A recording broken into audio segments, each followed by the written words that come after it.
got these great stingers that she uses in combat. So much fun to play. You know, just all this crazy over-the-top characters mixing it up. Kotal Kahn? Yeah, befor right there. You know, and Scorpion's over there. What's really cool about the game is we've added this new thing called character variations, which is basically every character in the game has 3 versions in the game, 3 versions of that character. Scorpion, you can see here, ninjutsu here, he fights with the swords in combat. That's exclusive to that version, whereas Hellfire Scorpion has like the, you know, fireballs, he can set himself on fire, again, exclusive to that version. So as we have 3 different versions, the Inferno Scorpion summons this demon from all over the place, and it really adds, you know, to all the layering of the games, the variables. So we're really excited about that. befor is the same thing. I guess they get, you know, just so these introduction of these 4 new characters is really exciting. Awesome. Tons of new characters. I mean, I saw some crazy name, Cassie Cage. Any relation? Yes, Cassie Cage is Johnny Cage and Sonya Blade's daughter. So, yeah. You heard it here first. Wow, that's awesome. Yeah, and so so she's cool. She has a combination of Johnny Cage's moves and Sonya's moves, so it's a really a lot of fun to see her play. That's awesome. Now, you guys have been so well known over the many, many years that Mortal Kombat's been out there, and I've been a huge fan since the very first one. Having this sort of soap opera storyline, where does this all fit into sort of the mythos and the timeline?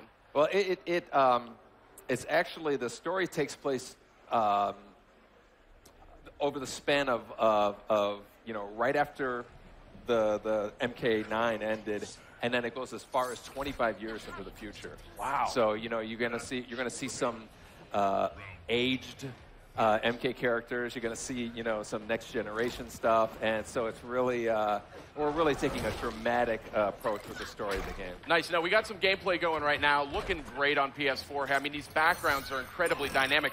And one thing I think we'll be seeing it soon enough here, I think, is the backgrounds. There's a little bit of interactivity now that we saw last night at the PlayStation press conference.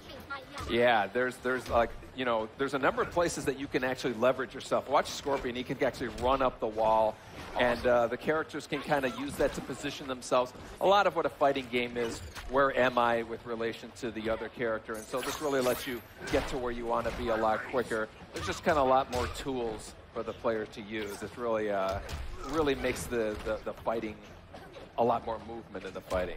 Very nice. And where is this location now? What are we seeing here in the background? This one's called the Cove, which we unfortunately misspelled. We spelled it with a C.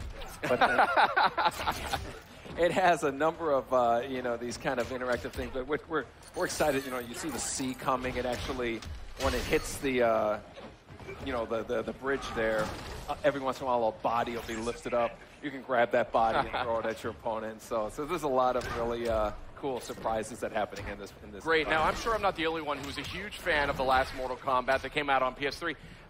From a gameplay perspective, I'm still seeing some familiar. Looks like there's the energy meters back. Yeah. How have you iterated that at all, or is it?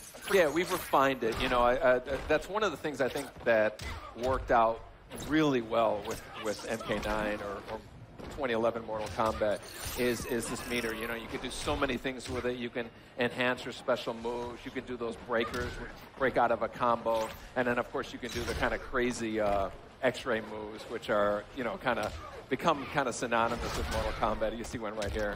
Oh. Now, I say this in the nicest possible way. I'm having a very hard time looking at you because I have a monitor in front of me here. Yeah. And I'm like talking to the monitor. Yeah, it's hard to take your eyes off this game. That's been a hallmark of this series. You always just want to stare at it because it's so unique. It's so visually stimulating.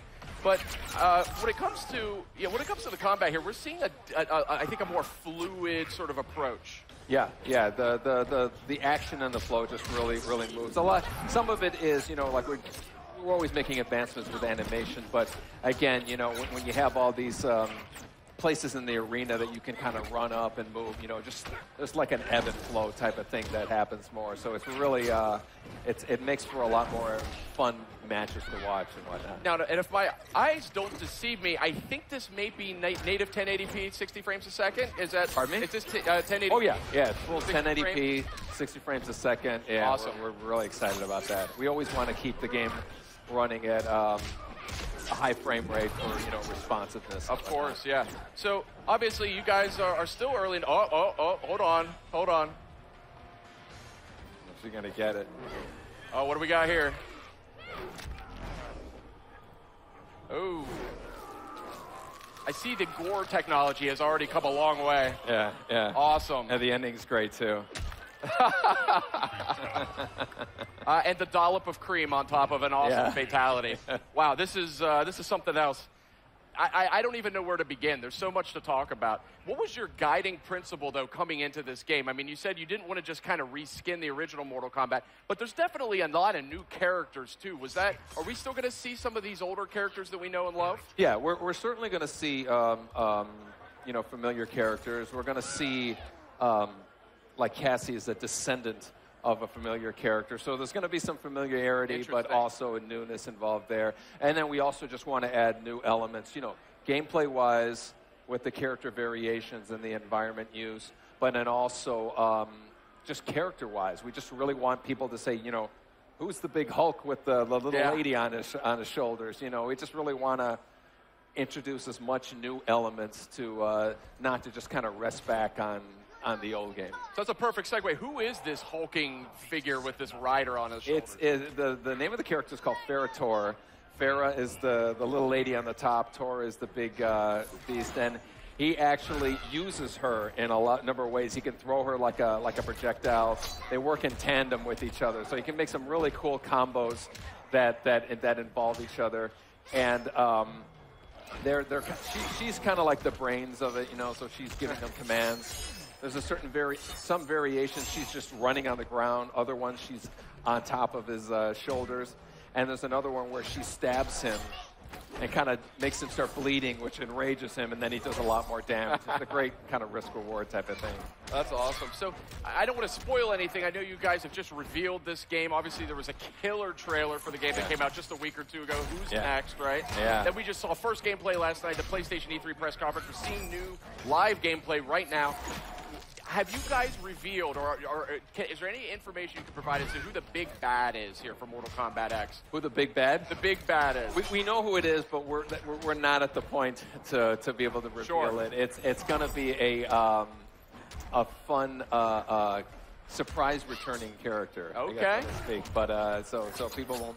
Not a lot of people will see it coming, but there's a lot of surprises in store. I see a twinkle in your eye as you say that, so say no more. We want to keep your secrets close to your chest here.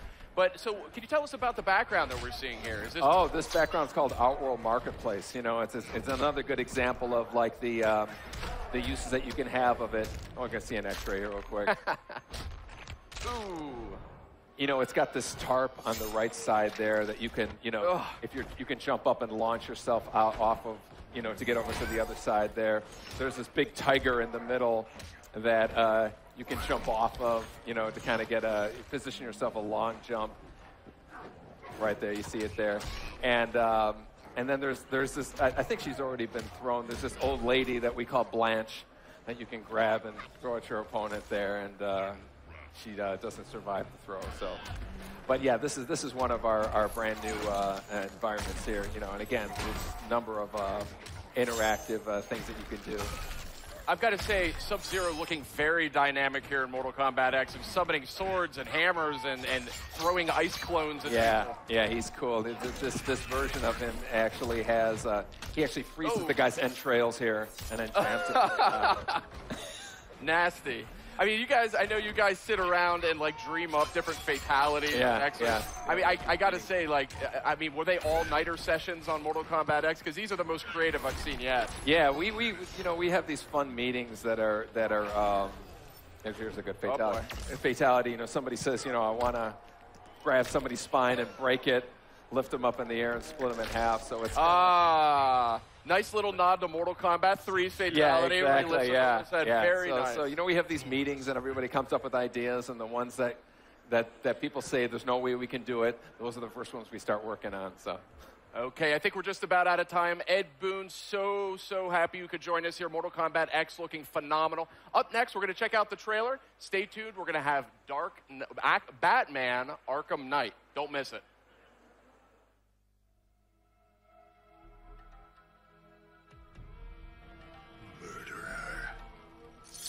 I tire of maintaining our innocence.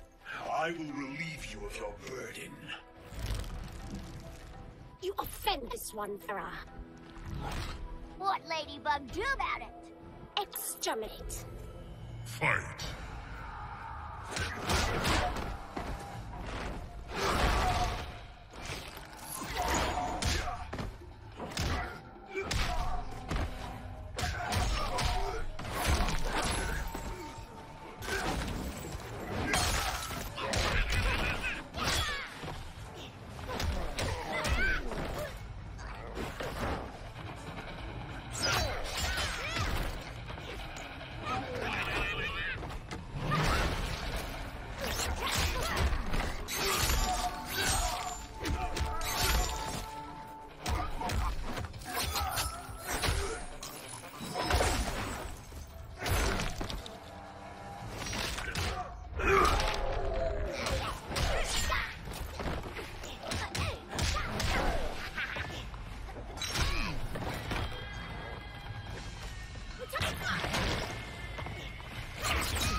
Finish him.